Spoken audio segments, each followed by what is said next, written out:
Pay transfert d'argent par code paiement marchand par QR code wala code marchand achat de crédit paiement de facture Woyofal rapido Senelec TNT Aquatech te it Kpay mën na rechargement à carte bancaire rechargement à partir d'autres calpés demande de paiement de facture de crédit ak yeneeni service moo leen di may seen émission xew-xewu jamono yu kenn ku nekk ci sa tur ak sa sant boole ci di leen ziar di am mbégte di àndandoo ak yéen ci iRadio 90.3 kaddu gi di bàyyeekoo Ndakaaru dem Thiès ci 97.7 dem Kaolack Ziguinchor Sédhiou Kolda Matam Tambacounda Podor Matam Saint-Louis Louga ak Touba ak Ndakaaru di nuyu bu baax tey siyaare Alaaji bu Fall salaamaaleykum.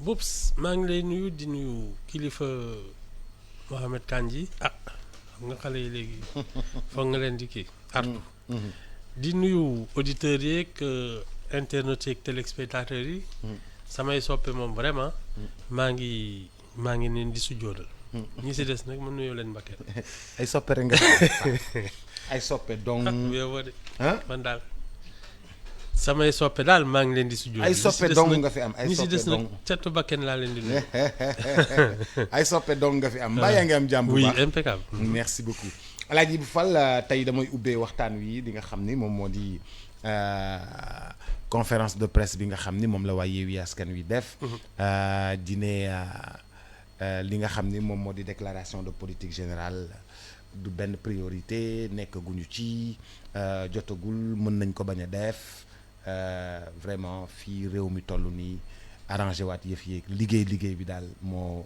war député yi dañoo war a recevoir normalement Ousmane Sonko mais dafa mel ni ñoom nekkuñu ci boobu ligne. loolu daal dañ ko bëgg a jéggi teg leneen. waaw bon de toute façon c'est quand même paradoxal parce que liggéey da nga koy xalaat mooy li ngay bañ ma tudd te ñu koy ñulug nii. projet bi voilà su dee xam nga mu ngi ci sa bopp parce que li ñu naan dañ koy bind ak yooyu ça c'est vraiment peut-être les détails techniques qui vont faire que après tu iras chercher les bailleurs de fonds les partenaires techniques ak yooyu mais la vision elle ne s'invente pas da nga koy am wala amoo ko c'est-à-dire toog ak nit ñi ne leen man fii laa jëmee réew mi parce que je suis le premier ministre le président de la République voilà sa vision parce que loolu tam moo ñu fi indi c'est pas la peine c'est de la littérature pratiquement. Mais pourtant monsieur Sonko est un excellent orateur. Oui mais tu peux pas vendre du vent. Non xaaral ma pare c'est un excellent orateur. Il a été un très brillant parlementaire qui a montré qu'il maîtrisait beaucoup plus. ñoom député yi mu wan leen ni. mu xaar rek Ibou man ma pare. député yu bëri mu wan leen ni moom moo leen gën a maîtriser les choses. waaw ça c'est du vent.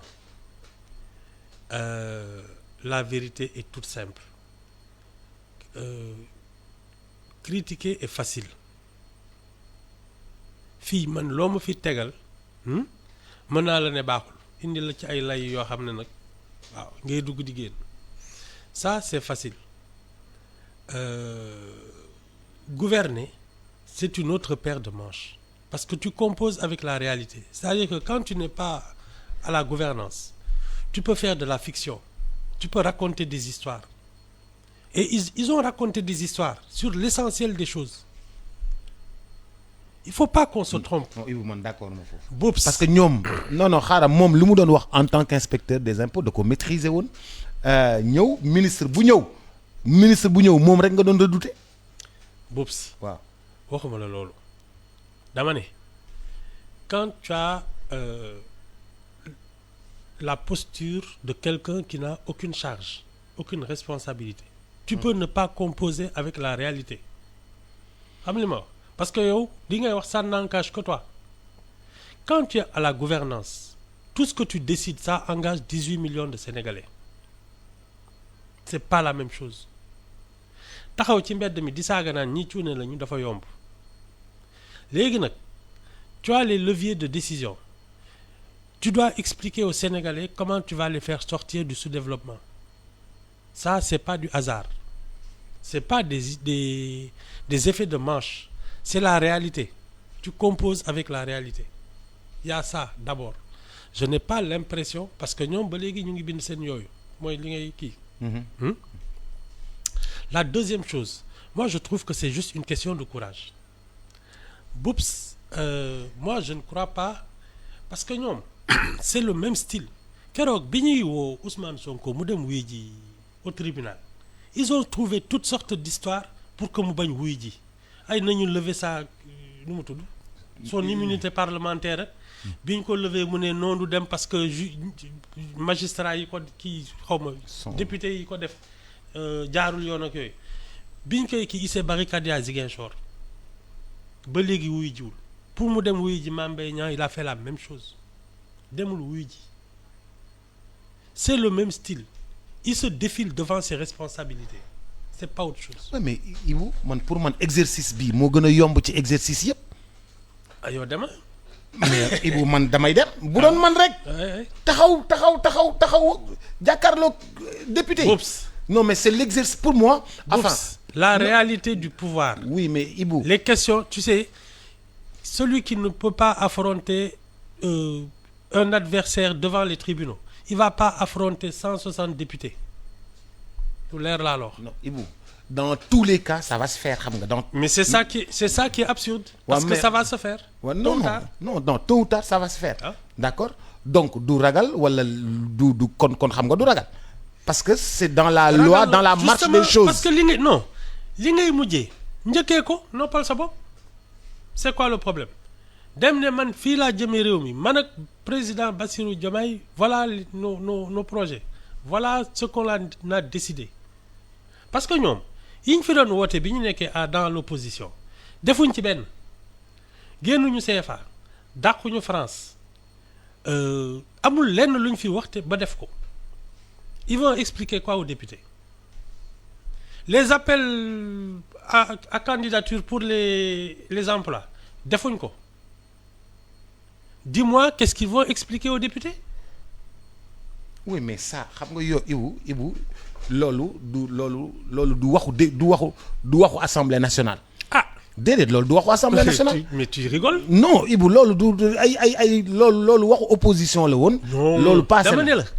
Ce sont les députés qui vont leur demander ça. loolu lan nga ciy tontu yow yaa fi waxoon lii soo ñëwee ci nguur gi tu ferais des appels à candidature pour les emplois hein? Vous avez pratiquement changé toute l'administration, il n'y a pas eu un seul appel à candidature. Vous vous expliquez ça comment? loolu loo ciy tontu? Tu n'as pas de réponse. Ibou mais léegi xam nga tôt ou tard ça va se faire. Mais comme tôt ou tard ça va se faire Ibou. Il vaut mieux tard que tôt. waaw non il vaut mieux tard que tôt kay. C'est bien. Ibou. Pourquoi bouclier autour du Premier ministre ñu ne du ko def léegi. Ils ont toujours fonctionné comme ça. Boups. En 2021 ce sont les gens de Pastef qui ont créé tout ça pour qu'ils n'aillent pas répondre. Demal wuy ji tribunal yow suñ la woowee tribunal kenn doo tàggu kenn moom dëkk bi yëpp la woo ñu gunge ko te yeggul. Ah mais attends, c'est ça la vérité. C'est leur style depuis le début. Ils n'osent pas y aller, c'est tout. C'est du courage. Si tu es pas courageux, tu es pas courageux. Ibou xam nga fii du waxu courage quoi fii courage newul fii affaire courage newul fii xaar rek fii affaire courage newul fii. Dem assemblée nationale taxaw foofu nga xam ne moom yàgg na fa taxaw di wax. Ce ne sont pas les mêmes postures. Tu sais boobu amul caq bi muy taxaw assemblée nationale. di wax di xatraay foofu. boobu takkul caq léegi dafa takk caq du xeex. ku takk caq du xeex. Ah ak ko amul caq. mais ñoom dañoo déposé woon sax motion de censure contre Amadou Ba.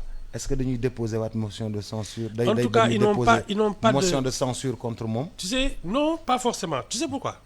Parce que en fait, personne n'a de majorité. Kenn amul majorité. Non, déjà ñoom quand ils étaient à Yewwi Askan Wi ak ñoom Khalifa Sall ak Barthélémy Diaz ak yooyu, ils n'avaient pas de majorité. Je pense qu'ils tournaient autour de 36%. Benno Bokk Yaakaar également n'avait pas de majorité. looloo tax Mimi Touré am ay problème entre-temps ça s'est effrité ñoom Yewwi Askan Wi xam nga tas na taseet ah Benno Bokk Yaakaar tam tas na parce que je suis convaincu que dans les groupes là tu vas avoir ceux qui seront du côté de Amadou Ba d'autres qui seront du côté de Macky Sall. Donc le problème ne se pose même pas. donc y a pas majorité de risque. amul y a pas de risque. Non. mais Ibou majorité amul. sauf si il fait preuve d'une nullité absolue c'est-à-dire day wax ay wax yoo xam ne dañuy ne yee ñëpp d'accord ne kii xamul dara ñëpp d'accord ne yow xamoo dara foofu la gars yi di dajaloo ne kii nañ ko fi jëlee mais si il a une prestation normale mais il y a pas de majorité qui va voter. Le PDS est d'un côté. Benno Bokk Yaakaar tas na. Yewwi Askan Wi tas na. ban fan ngay jëlee majorité sauf si tu fais l'unanimité sur la qualité de ta prestation. L'inverse aussi est valable c'est-à-dire que su fa waxee lu jaaxal ñëpp ba ni vraiment il est brillant machin gars yi dañ koy tàccu parce que nit ñi dofuñu. waaw mais Ibou yow xam nga ni un inspecteur principal des impôts il est brillant de nature. Non. En général. Si Ibou non. Bops àndal ak sa sago. non ànduma dama ànd ak sama sago. àndal ak sa un inspecteur principal des impôts. il est de nature brillant. àndal ak sa sago dafa réussir concours bi gën a metti ci réew mi. Bops non concours xaaral rek concours bi journaliste yi échoué concours bi gën a metti ci réew mi la réussir dem foofu dugg fa jàng fa ba am fa diplôme. Bops waaw. àndal ak sa sago. waaw baax na. gis nga jàng. Il y a deux manières de faire. Il y a ce qu'on appelle les carriéristes mooy ñi nga xam ne ils ont tellement envie de réussir que dañuy guux li ñu leen jox sans même chercher à comprendre. Ça veut pas dire que tu es brillant.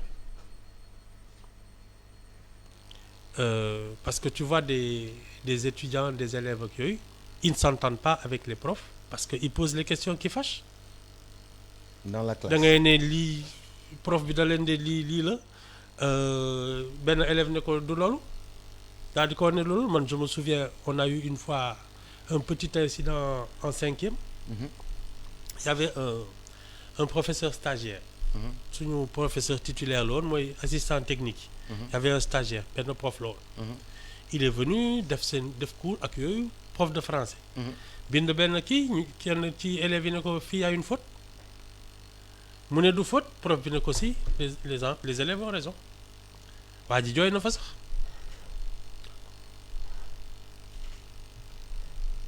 non ça n'a rien à voir tu peux ne pas être brillant et faire un cursus scolaire sans histoire parce que tu fais ce qu'on te dit suñ la nee jàngal leçon bi nga jàng ko suñ la nee naanal programme bi nga xóoyal ko naan suñu waxee nga tari. mais Ibou en général. Bops. Combien de personnes tu vois ici qui peuvent te réciter le Coran soo leen expliquer dara ci religion bi ñu lay xulli. parce que dañ ko jàng aveuglément. donc bu ma nee il est brillant. dama ne xamoo ci dara. Ibou fekkee woo xamoo ci dara li ma la wax da nga ko déggul dama ne. un inspecteur xamuloo ci dara principal des impôts de nature. pas forcément. il est de nature. non pas forcément. Bops. Brillant. Non tu sais l'esprit étincelant que yooyu ça c'est individuel hein. Tu peux être très discipliné et réussir tes études et réussir ta carrière professionnelle parce que tu ne bouges pas d'un iota mais tu n'es pas un imaginatif c'est-à-dire tu n'inventeras pas le fil à couper le beurre lu ñu leen suñu leen taxawal fii nga taxaw fii di nga am ay avancement kay mais ça veut pas dire que sa xel day naaj non il faut pas confondre. doo indi révolution. non fonctionnaire nag moo ci gën a mel noonu. fonctionnaire de l'État hiérarchie. On te demande pas de réinventer la roue hein. toppal ordre yi. discipline voilà ak yooyu. non defal sa liggéey te yaru. waaw wax lii de. c'est noonu la fonctionnaire di liggéey. Normalement. loolu ngay wax serviteur de l'État. waaw c'est ça de sans état d'âme nag suñ la nee defal li nga def ko loolu sans werante non il faut pas confondre les choses Boops, man de- il y a des orateurs. Ils viennent les mains dans les poches. Gis nga Valéry Giscard d'Estaing. C'était le ministre des Finances. Je pense qu'il a été secrétaire d'État au budget. Moom, c'est ça qu'il a révélé à la France dans les années 70, sous le gouvernement de Pompidou. Il est venu pour une session genre affaire yi, les mains dans les poches. Il citait les chiffres de mémoire. Tubaab yëpp naan kii duy sor. Dafay am nit ñu mel noonu, des gens brillantissimes, qui n'ont pas besoin de non bindul dara. non waaye les mains dans les poches là alors ñëw toog kaa di ko laaj muy citer les chiffres de mémoire leen def ay démonstration ñëpp daan mi kii c'est là qu'il a été il a séduit les Français comme ça benn session non day am mais Ibou looloo ngi fi de. non en pagaille ci dëkk bi waaw en pagaille toi aussi en pagaille non y a que des gens brillants dans ce pays moom kay xanaa dañu toog seen kër rek. dañ toog seen kër di seetaan. di seetaan mais Ibou loolu moo warul seetaan bi nit ñi seetaan réew mi. looloo warul là tu as raison. loolu moo warul. ñëpp dañoo war a jug dugal seen loxo. bien sûr liggéey réew mi mais am as tuut rek tabax benn R+2 loué ñaari ci kaw. dëkk ci suuf tu sais. toog bañ a toppatoo réew mi bañ a créer emploi bañ a jàppale xale yi. non c'est bañ que a di jël di def di dugal sa poste. Boops c'est que le débat public dafa am ñoo xam ne et moi je les comprends. Tu n'as pas envie de débattre de choses en dessous de la ceinture parce que yow ton niveau est élevé. dama mës a am benn grand boo xam ne il était sorti d'une école supérieure mu ne ma ñuy waxtaan ni bon il était dans les affaires ak yooyu au Sénégal quoi moom France la jàngee ak yooyu mu ne ma tu sais man les diplômes que j'ai ce sont les diplômes que les grands patrons des industries françaises ont ñoo bokk fi ñu jàngee mais fii da ngay ñëw di importer ay pommes de terre rek ay soble. fële ñi mu jàngandool ay industriels yu mag lañu. oui il dirige des multinationales. mais fii soo ñëwee soo importer conteneur pomme de terre sa bëri na te ak li nga jàng yëpp. xanaa Mamadou Lamine Diallo moo wax il faut qu'on me respecte dans ce pays j'ai le même diplôme que Jacques Attali. genre yooyu la waaw mais da ngay ñëw fii justement ñu lay dugal ci ay waxtaan yoo xam ne. finalement sa jàng sax moo lay réer parce que tu ne l'appliques en rien du tout. Ouais. Bon il faut aussi du caractère hein, pour c'est-à-dire refuser de. mais Ibou man foofu noonu laa bëgg taxaw ñi nga xam ne dañoo réew mi da leen a dugal école jàngal leen. may leen bourse ñu dem jàngi dem ñëwaat ne duñu dugal dara ci yëfi réew mi parce que dañuy bañ ku leen saaga toog seen ruq parce que fii boo nekkee ci politique yeeg yooyu nit yi dañ lay saaga te yow da ngaa war a servir réew mi. non mais attention la faute est partagée. C'est vrai que bon il faut prendre ses responsabilités ça c'est d'une part mais il faut reconnaître aussi que réew mi ci boppam mooy yàq ay njabootam parce que tu sais la République les institutions ñoom ñoo war a fexe ba nga xam ne ñi mën yor réew mi ñoom ñooy yegg si fi ñu koy yoree les institutions doivent protéger les citoyens méritants. Prenons juste ce qui s'est passé récemment avec les recrutements. Dans une république normale, c'est le mérite qui te propulse à des postes de responsabilité. ñii bi ñuy ñëw loolu la ñu wax wala déggoo ko fi yoon. ok naka la ñu mujjee di caser seen ay xarit. Voilà jeex na la république ne protège pas ses élites donc. Tu jettes tes enfants dans la rue après tu te plains. ñeneen ñi récupérer leen les Sénégalais là ils sont partout dans le monde. man de dans des instances internationales. Ils sont partout su ma tukkee nu ma leen di gisee damay yéemu. su ma leen di gisee ñu yore réew jàmbur yi di ko doxal. Boubacar Camara mii. Boubacar Camara su doon béninois. waaw soo moytu il serait premier ministre actuellement. Boubacar Camara ancien directeur général des douanes. waaw candidat. gis nga il paraît que moo talon c'est son conseiller xaw ma la. waaw voilà te sénégalais la.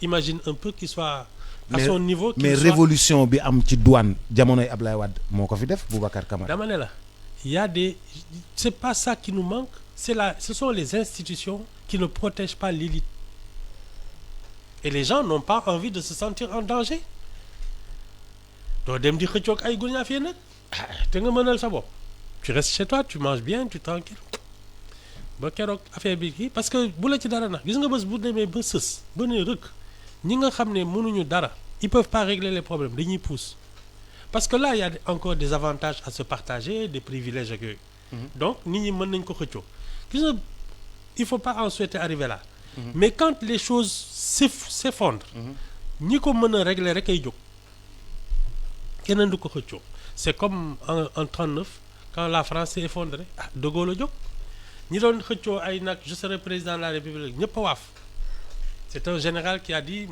moi je vais libérer mon pays c'est comme ça que ça marche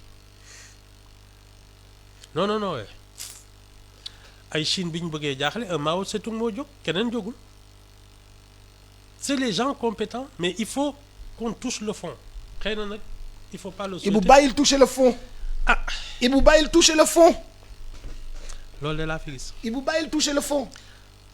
En tout cas pour ce qui est des gens compétents. Il faut qu'on leur cède la place. Laissez parler les gens compétents. Mais su dee da ngay toog ñi nga xam ne ils n'ont aucune compétence mais xiif nañu xiif goo xam ne tegaat xel di xëccoo lu ne tu les laisses faire ba xam fu ñuy mujjee. mais Ibou laisse faire boobu noonu li mu ñu jural ci problème li mu ñu jural ci jafe-jafe. ça n'a pas fini. ça n'a pas fini Ibou bu ma tiital. damay jël sama bagage. dem yaa ngi nii yow sa premier ministre mënul def déclaration de politique générale. loolu non daf ko defagul. du mënu ko def daf ko defagul ay xaritam nee nañ du ko def. ay xaritam nee nañ du ko def. ay ñoom gaa mais dina ko def dans tous les cas dina ko def. ba tey baax na déglu leen rek. Ibou bàyyi li ngay def. De toute façon 5 ans metteetul. Ibou gars yi 50 ans la ñu laal de. même loolu Jomaay 10 Sonko 10. muy 20 après. ñu xool ko ci topp Guy Marius. 10 di yëngu Guy. am na benn mooy greffier bi dawoon nu mu tudd. Ngagne Demba Touré. xanaa dina laal. Ibou bàyyi li ngay def. Ibou bàyyi li ngay def. mais Ibou yow yaa dàq saboté ci àdduna bi quoi yaa dàq saboté ci àdduna bi. Ngagne Demba Touré bu jëlee réew mi bu jëlee réew mi da koy teg ci yoon de. moo jëloon ay moo doon jox ay leçons agrégées de droit moom kii Ismaïla Madior.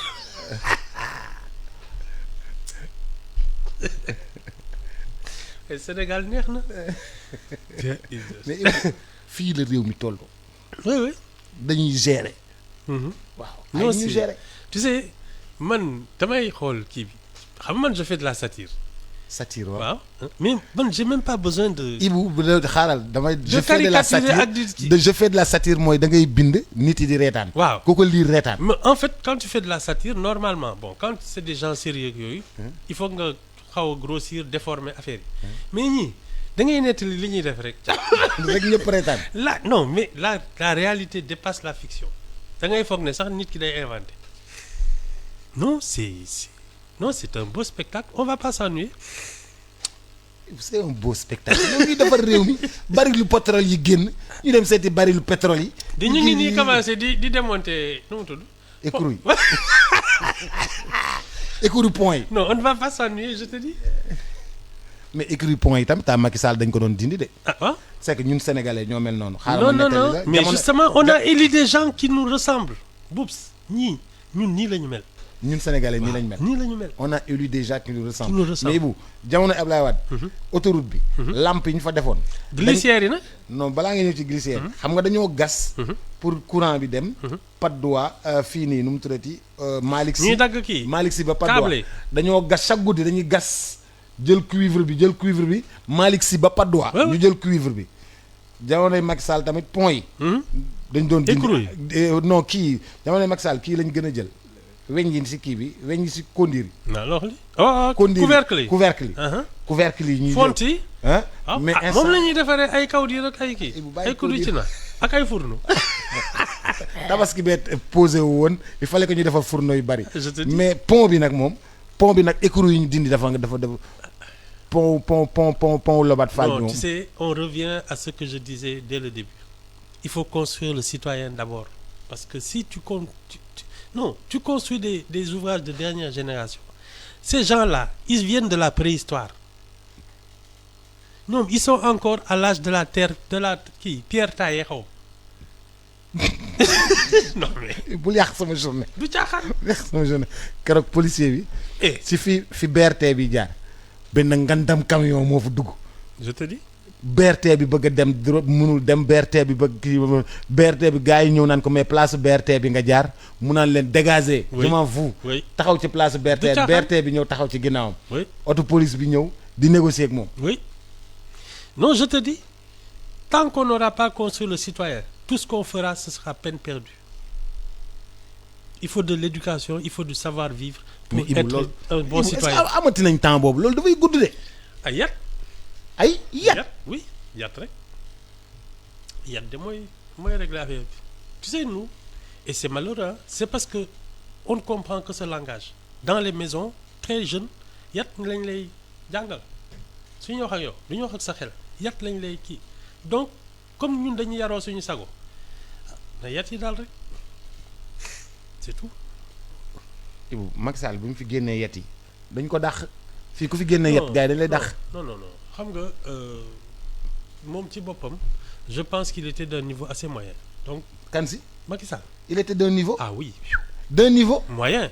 Attends mais Macky Sall a créé une adversité à sa mesure ñii c'est le même niveau le populisme ak yooyu attends man ngaa yaa ngi tëb di daal naan xaw ma lan Macky Sall tam dafa doon bale mbedd mais attends président buy bale mbedd mais Ibou c'est que nag yow. non nag yow waxtaan ak yow nag neexul. yow Macky Sall mi defar BRT bi defar TER bi. Boups il a non génne tali yi. Boups nga ne niveau moyen la. waaw Boups la politique des infrastructures. Ça a commencé avec Wade. oui. Hein? Oui. Macky Sall était son premier ministre. Oui. Il n'a rien inventé. Il a continué. C'est tout. Non. Il n'a rien inventé. Mais Ibou. Mais Boups, le vrai défi, parce que quand tu connais ce pays, sa sociologie et ses problèmes, da ngay xam ne nit ñi ñoo am problème. C'est pas les infrastructures parce que soo ko defaree mooy li ñuy dal rek ñii di rocci ay glissières ñii di rocci ay écrou. Mais attends ñii di couper BRT bi ak waa ji këppoon ñamam yi ci TER bi tu fais quoi avec ça? Ce sont les hommes qu'il faut construire. Le citoyen d'abord. C'est la priorité. ca ba muy ndaw.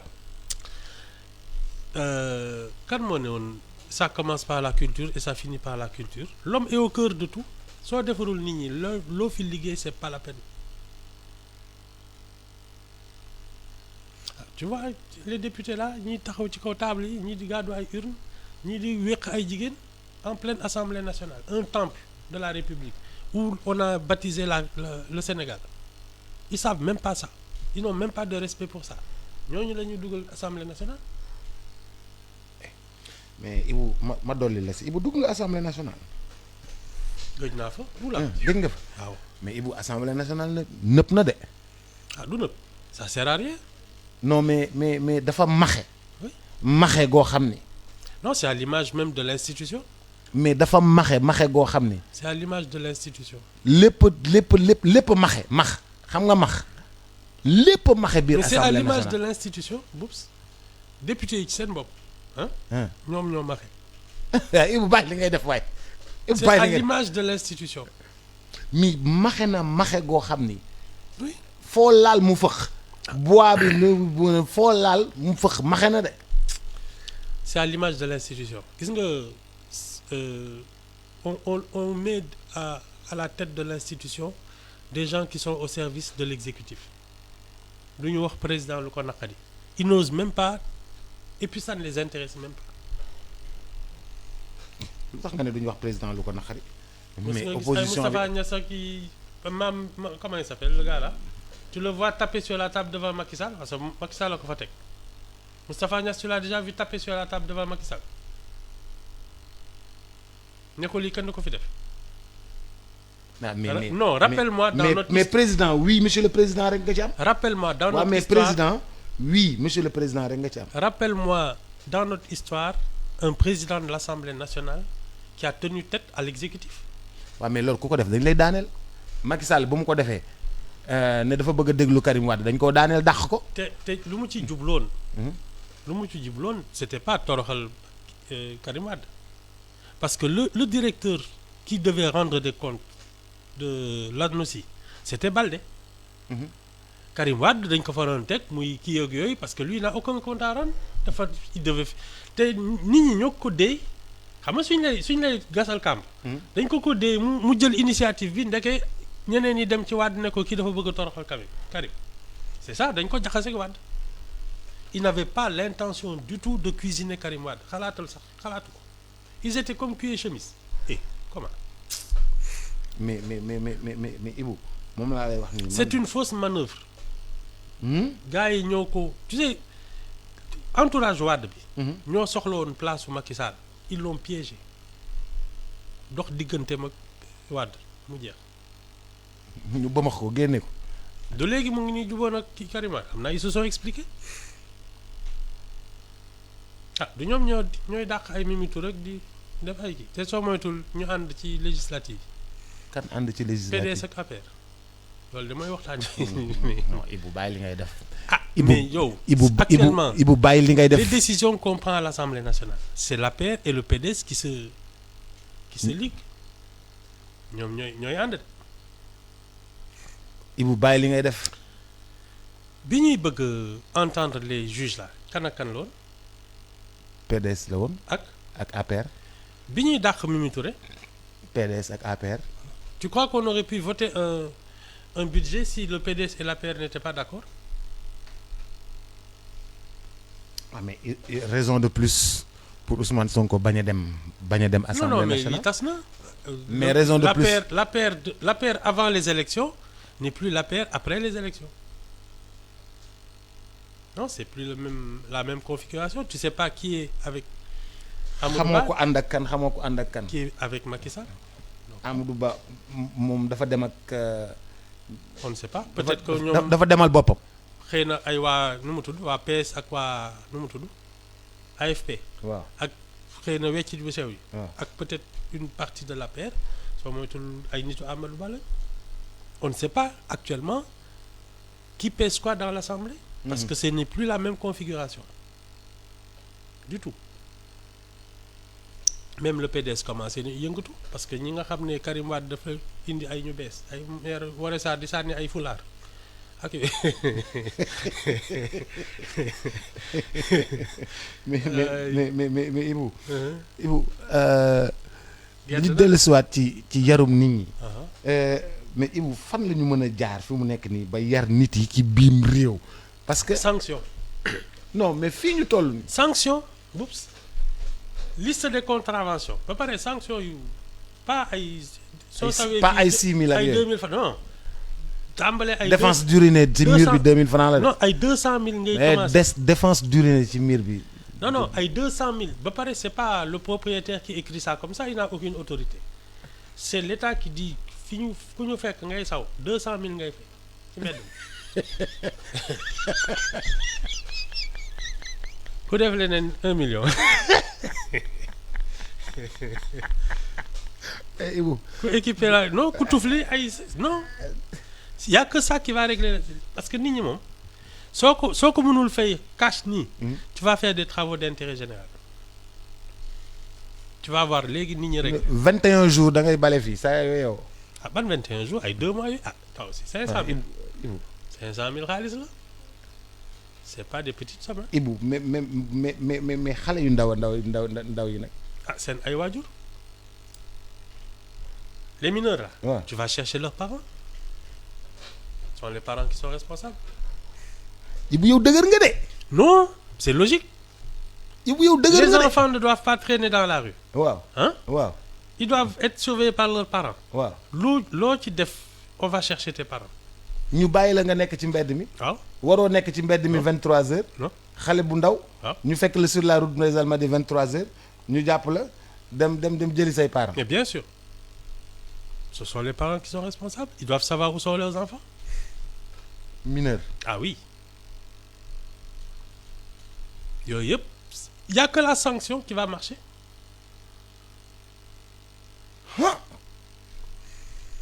lii defar dëkk bi du ñu neex di. wala waxuma Ibou tàng nga. non c'est non il faut que la République exerce son autorité. Jomaay bi ñëw rek xëy ne 21h xale bu ñu fekk ci mbedd mi dañ lay jàpp. dem jëli sa papa waaye 18h sax waroo ko fekk. 18h non bëccëg sax waroo. xanaa looloo taxoon 18h RTS di teg dessin animé. bubs di xale warul doxantu moom kenn ci mbedd mi yoon ni boutique sax c'est pas normal non les enfants ne sont pas faits pour ça il faut un encadrement sérieux l'État et les familles doivent être en permanence à surveiller les enfants. Quand ils sont chez eux ce sont les parents, quand ils sont à l'école c'est l'État. mais bu fekkee ni les nouveaux parents là les parents là ñooy nekk ci internet bi saaga kon booy foog ñu nekk ci mbedd mi. waaw mais il faut sanctionner parce que le jour où les sanctions vont commencer à tomber. nit ñi dinañu régler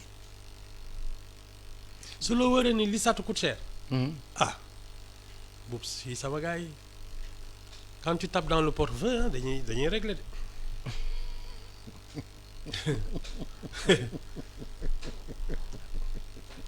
seen xaalis daal ku xalaat la ñuy bañ.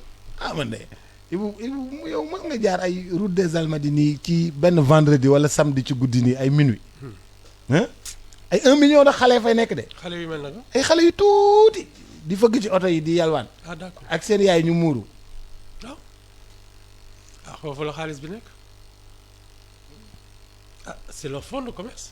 mais fa la trafic bi ne tamit di. oui. fa la lépp ne ci guddi gi de. comme Las Vegas de. y a de l'argent c'est ça y a de l'argent nit ñi xam nañu fu ñu demee fi ñu yelwaane.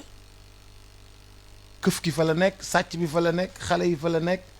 oui et puis on livre les gens à la merci de tout. soirée yi fa la nekk baal bi fa la nekk. non man daal c'est très simple. un pays il marche dans l'ordre. dans l'ordre. surtout une démocratie. Parce que la démocratie c'est une organisation sophistiquée. Elle ne peut pas marcher dans le désordre. ñun li ñuy def nii l'anarchie là et le désordre et la saleté. Soit on revient à la démocratie et on remet de l'ordre, soit le pays va s'effondrer.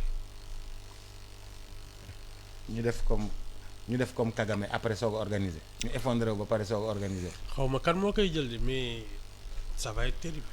cey Alaaji Ibou Fall maa ngi lay gërëm bu baax di la sant. waaw ba semaine prochaine. nii rek nga nekk ak man. yaa may laaj de. ay marto nga yore boo xëyee dóor ko sama bopp bi fu mu ne ma am fa boos. yaa may laaj. fu ne sama bopp bi def boos. def ay boos yu bëri. xamoo bu ñu defee émission pare bu ma génnee damay miir. da nga am nattu. nattu bu yàgg nag. nattu ba ci rue docteur Thèse nga nekk sama nattu. waaw massa. maa ngi lay gërëm bu baax di la sant. allez à la semaine prochaine. À la semaine prochaine, Inch'Allah.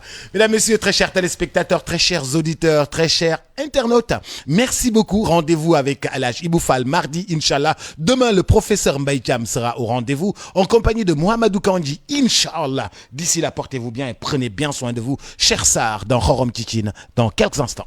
Transfert d'argent Bidi Kpay. Transfert d'argent par code, paiement marchand par QR code.